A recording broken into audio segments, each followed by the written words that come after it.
Assalamualaikum warahmatullahi wabarakatuh. Selamat siang. Selamat siang, Mas Agus. Kita ngomong Bu Yuni kok nggak enak ya. Kemarin Bunda Yuni aja, Bunda Yuni. Oke. Selain kepala sekolah, dia juga pemerhati pendidikan ya. Pemerhati apa enaknya? Pemerhati, lebih ke pemerhati aja. Kegiatan selama ini apa? Ini hampir 1 tahun loh kita nggak kesini. Oh iya, masih pada rutinitas saja Mas Agus. Kita bergerak di bidang pendidikan karena saya sendiri juga insan pendidikan ya. Saya merasa terpanggil ya ikut memperhatikan pendidikan, utamanya anak-anak di pendidikan dasar. Iya. Ini tadi libur ya? Iya, anak-anak ini libur Mas. Tapi tetap masuk ya? Iya, karena memang aturannya untuk Bapak Ibu guru tetap masuk ketika anak-anak libur. Gimana menikmati? Oh iya, saya menikmati sekali, subhanallah ya, ini luar biasa ya. Saya sebagai bentuk rasa syukur saya diberikan kesempatan oleh Allah untuk mengabdikan diri di dunia pendidikan. Jadi ini luar biasa sekali Mas Agus. Bun, program apa aja Bun selama? Mohon maaf ini mungkin di luar konteks ya, di luar Bunda Yuni sebagai kepala sekolah. Oke. Mungkin yang di rumah atau aku dengar Bunda Yuni mau bikin konseling atau apa itu? Iya. Ya, tetap Mas Agus, saya insya Allah ya, saya akan bergerak di bidang pendidikan ya, karena mungkin dari jiwa saya sendiri, saya merasa pendidikan itu aku banget gitu Mas. Dalam artian ya, bukan sebuah keterpaksaan saya ikut terlibat di dalamnya gitu. Menikmati ya? Menikmati sekali. Jadi banyak sekali aktivitas yang saya lakukan. Saya juga sering mengisi kegiatan webinar, baik di lingkup pendidikan ataupun di luar pendidikan Mas Agus. Sering, iya sering. Alhamdulillah. Itu biasanya di Magetan atau di luar Magetan narasumber? Ada di Magetan juga, di luar Magetan juga pernah. Ya, kisaran Madiun juga. Itu sesuatu banget saya bisa berbagi. Gak capek? Kalau capek itu terbayar dengan rasa kepuasan ya Mas Agus, bisa belajar bersama dengan teman-teman sesama insan pendidikan, dan saya merasa bisa berbagi sedikit lah informasi kepada masyarakat. Itu luar biasa ya. Ini tadi yang Mbak Yuni atau Bunda Yuni yang pamerkan tadi apa yang dalam aplikasi tadi? Iya, ini Mas Agus, saya karena kembali lagi ya, saya merasa terpanggil ya untuk lebih ke memperhatikan pendidikan. Kami membuka bukan sedikit ya, semacam layanan konsultasi. Layanan konsultasi? Iya, layanan konsultasi bagi orang tua, khususnya dari ibu yang dalam mempersiapkan anaknya masuk di SD, sekolah dasar ya.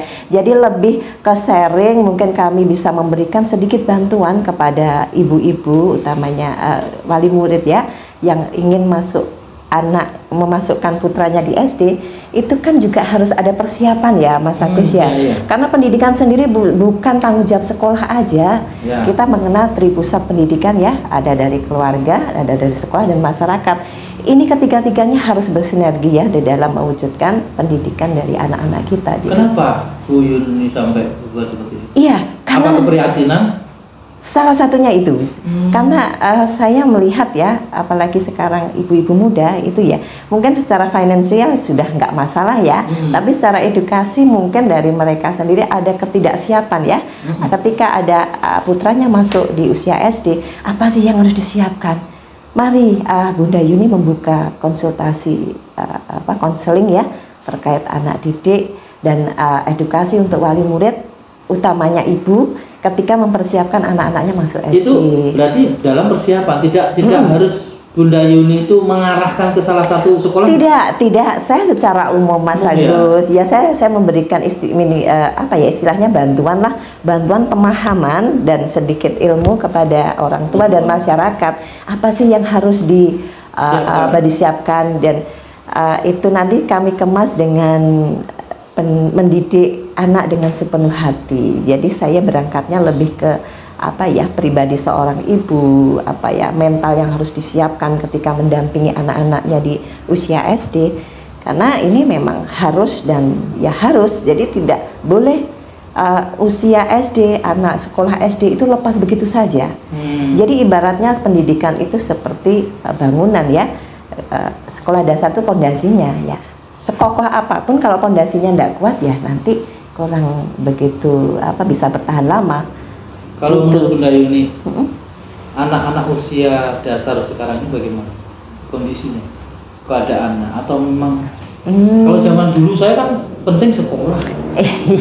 Iya Mas Agus, kembali lagi ya, kan memang kalau kita bicara pendidikan sekarang memang beda ya, tidak sama dengan zaman kita ya dulu ya. Kita zaman kita aja kita selalu patuh, terus cara berpikirnya hanya sederhana, kan, tetapi sekarang sudah beda. Dan itu lebih kita memahami bahwa pendidikan itu, mendidik anak itu harus sesuai dengan zamannya. Betul. Jadi sebagus apapun pola dulu, bukan berarti kurang baik, bukan. Kami menilai pendidikan zaman dulu luar biasa bagus. Tapi kita kembali lagi, didiklah anak sesuai zamannya. Sekarang zamannya sudah seperti ini. Kita tidak bisa kan terus mengkotakkan diri harus dengan pola lama. Ada jaminan lebih bagus, enggak. Kita lebih fleksibel saja, kita sesuaikan aja. Jadi yang dikatakan saya mendidik anak sepenuh hati itu memang seorang ibu harus menyiapkan. Bagaimana masa sekarang? Apa yang dibutuhkan anak-anak ketika masanya dia sekarang? Jadi kita itu memang penting, Mas Agus. Bunda Yuni, cocok belum ya ini saya katakan Bunda Literasi? Mohon maaf. Kalau secara umum sih kemarin punya predikat guru terbaik. Oke, kepala sekolah terbaik prestasi tahun 2022. Nah, sekarang mau bikin edukasi buat wali murid. Iya. Kalau seperti Mas Agus katakan tadi Bunda Literasi, ya itu mungkin kalau ada istilah Bunda Literasi itu kan ada kriterianya, dan beliau harus juga minimal kan ada secara secara tingkatan kan memang teratas di daerah kita ya. Jadi kalau untuk Bunda Literasi mungkin belum cocok ya. Kalau kami hanya penggiat literasi aja lah. Gitu. Kalau Bunda Literasi itu kan ada kriterianya, karena kan literasi sendiri sekarang jadi program ya. Jadi sudah jadi program pemerintah. Jadi tidak hanya asal menyematkan Bunda Literasi ini ya gitu. Sekarang usia sekolah dasar itu umur 7 tahun mungkin awal sampai 12. Ya, pendidikan dasar ya. Menurut Bunda Yuni, pendidikan dasar di Magetan sekarang bagaimana? Bunda Yuni sebagai kepala sekolah atau bagi guru lah. Iya. Anak-anak sekarang itu bagaimana anunya? Iya. Kalau pendidikan dasar itu kan memang kita ada wajib belajar 12 tahun ya Mas Agus ya. Itu meliputi dari jenjang SD dan SMP itu termasuk pendidikan dasar ya. Wajib ya 12 tahun ya. Kalau saya melihat pendidikan di Magetan itu secara prestasi ya ada anak-anak kita ada yang bermunculan juga ada. Tapi secara umum saya melihatnya itu belum ada sinergi antara sekolah dengan orang tua dan masyarakat dan mitra-mitra yang ada di dalamnya.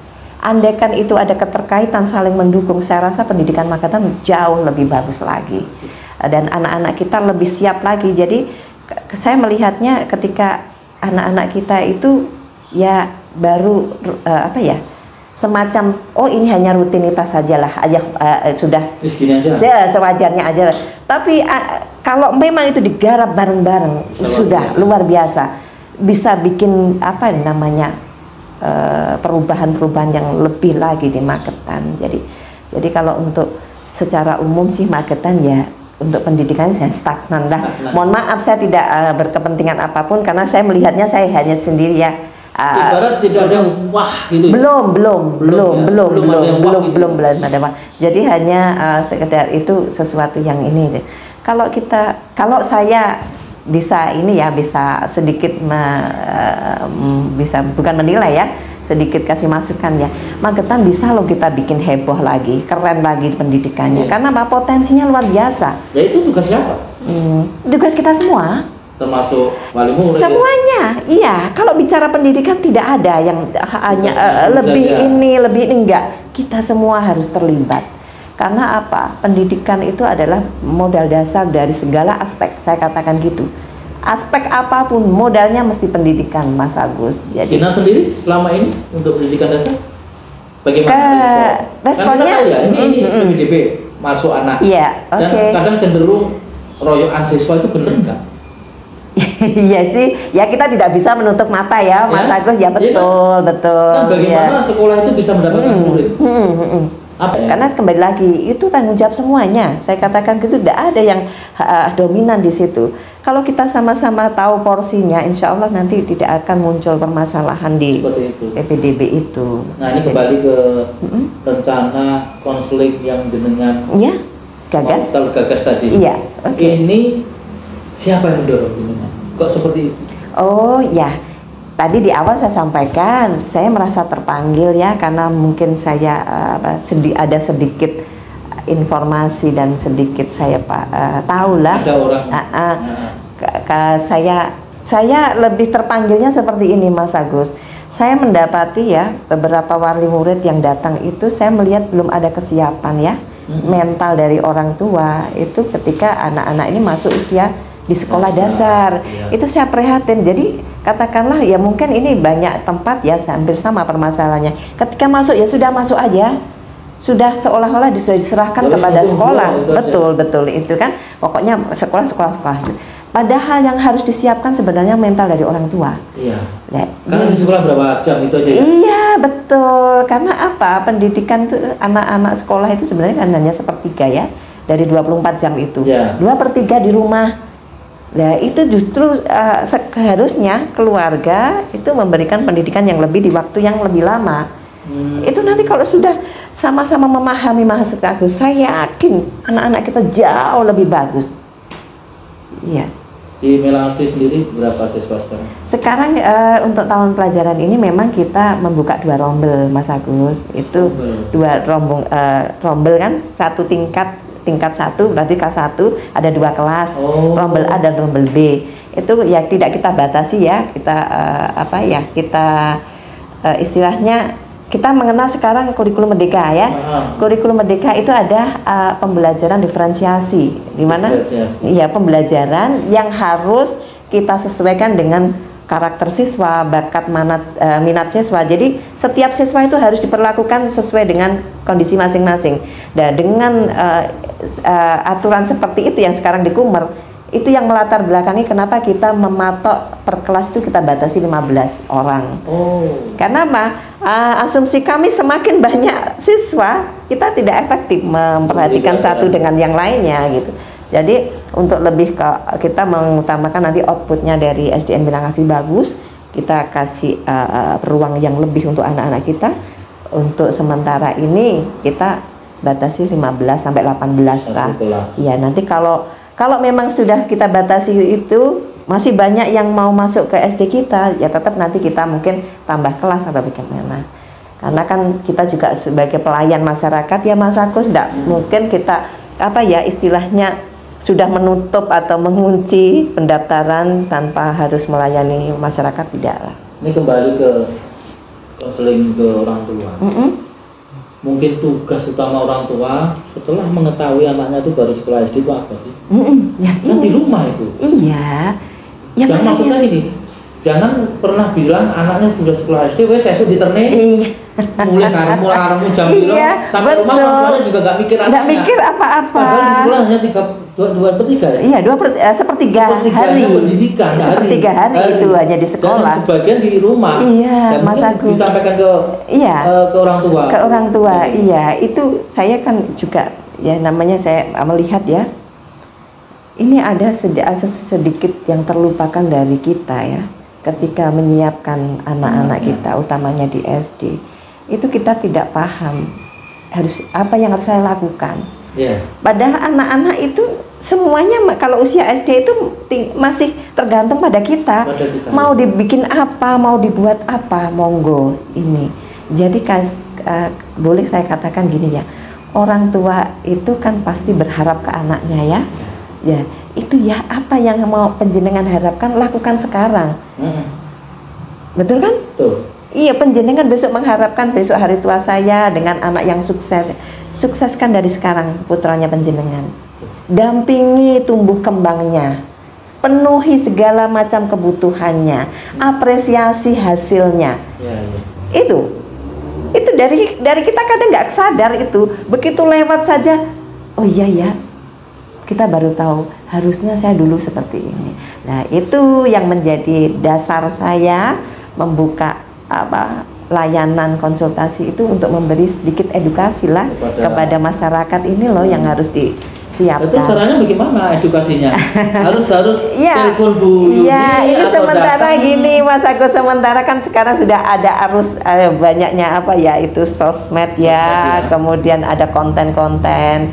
Mohon maaf kami membatasi, kami awalnya cuma berinisial, bukan cuma ya, awalnya kami hanya ingin membantu. Jadi kami tidak membuka konten apapun. Silahkan bagi masyarakat yang membutuhkan informasi atau apa yang harus disiapkan, silahkan menghubungi saya. Jadi nomor HP-nya di sini ya? Ini nomor HP-nya Bu Yuni, ditulis di sini ya? Berarti gitu monggo ya? silahkan, ya kita lebih ke sharing saja, dan nanti insya Allah apa yang menjadi permasalahan dari masyarakat, selagi saya mampu, nanti saya ikut memberikan masukan lah, sebagai informasi juga kepada teman-teman.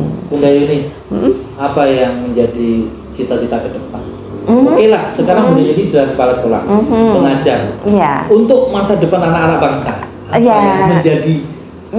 Yang menjadi harapan saya ingin anak-anak Indonesia tampil lebih cerdas, lebih smart lagi. Karena saya tahu persis potensinya bagaimana. Luar biasa, Mas. Iya, potensinya anak-anak itu luar biasa. Tinggal kita ini bagaimana membuka dulu ya. Kan ibaratkan berlian, kan mereka itu seperti berlian. Saya ibaratkan seperti itu ya. Berlian yang ada di dasar lumpur. Kita itu harus membuka dulu. Oh, minimal tahu dulu ini loh berlian, asetnya keluarga, asetnya orang tua. Ketika kita paham berlian ini, kita buka.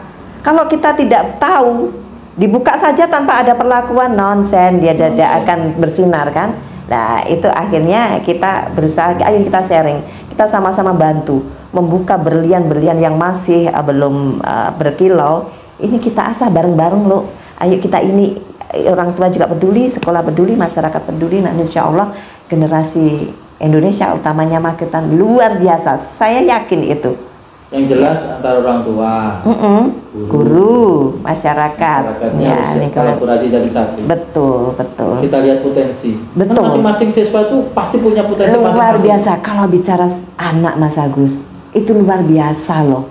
Ya, sekalipun mungkin ada yang istimewa, tapi anak-anak itu luar biasa, pasti punya potensi kelebihan ya. Tinggal mengasahnya. Dan dukungan orang tua nomor betul. Jadi itu harus kita pahamkan ya, dan semuanya harus saling mendukung. Nanti termasuk Bunda Yuni bicara dong, kadang orang tua itu delok anaknya rodok beling di suaranya gak karuan, dipukul, dipisui. Itu termasuk edukasi itu tadi, Mbak? Iya, betul. Makanya saya itu kalau melihat, kan saya sendiri sudah 25 tahun ya di dunia pendidikan, Mas Agus. Jadi saya banyak mempelajari ini gimana sih, ini gimana konsepnya sih ini. Seperti kadang mungkin orang tua juga terlupa ya, maunya anakku jadi the bestnya. Kontribusinya mana? The best untuk membuat the best itu kontribusinya yang mana? Mohon maaf, saya tidak menyudutkan orang tua ya. Ya, kembali lagi lah. Apa yang penjenengan harapkan besok, lakukan dari sekarang. Untuk anaknya. Tidak akan ada proses yang tersisa. Dalam artian ketika orang tua menyiapkan anaknya luar biasa, prosesnya penjenengan nanti akan terbalaskan tanpa sisa. Gitu, Mas Agus. Bunda Yuni, iya, untuk memberi edukasi mungkin bisa sampaikan ke masyarakat Magetan, termasuk nomor HP Bunda Yuni itu sampaikan ke masyarakat itu. Iya, kami sampaikan kepada masyarakat Magetan, utamanya bagi orang tua yang memiliki putra putri yang mau masuk di SD, kita bisa sharing ya, kita bisa berbagi, bisa kontak saya, insya Allah saya akan membantu semampu saya dan sepengetahuan saya terkait permasalahan-permasalahan dan mungkin apa yang harus disiapkan untuk tampil menjadi orang tua yang smart. Yang hebat. yang hebat tentunya. Hebat, ya. Jadi pemirsa Lawu TV sebenarnya kurang puas ya, cuma 20 menit, tapi karena waktu nanti lain lagi kita datang lagi Bu. Oke, Mas Agus, terima kasih. Biar dengan tema-tema yang baru ya. Betul, terima kasih Mas Agus. Semoga budaya ini sehat. Amin. Ikhlas. Amin insyaallah. Dan mensukseskan anak bangsa. Amin insyaallah. Terima kasih. Saya akhiri bincang siang kita. Oke. Sahabat Lawu dan sahabat Ciber, bincang kita dengan Bunda Yuni, semoga apa yang kita lakukan dengan Bunda Yuni bisa dilihat, didengar oleh seluruh masyarakat Magetan terutama. Terima kasih Mas Agus. Wassalamualaikum warahmatullahi wabarakatuh.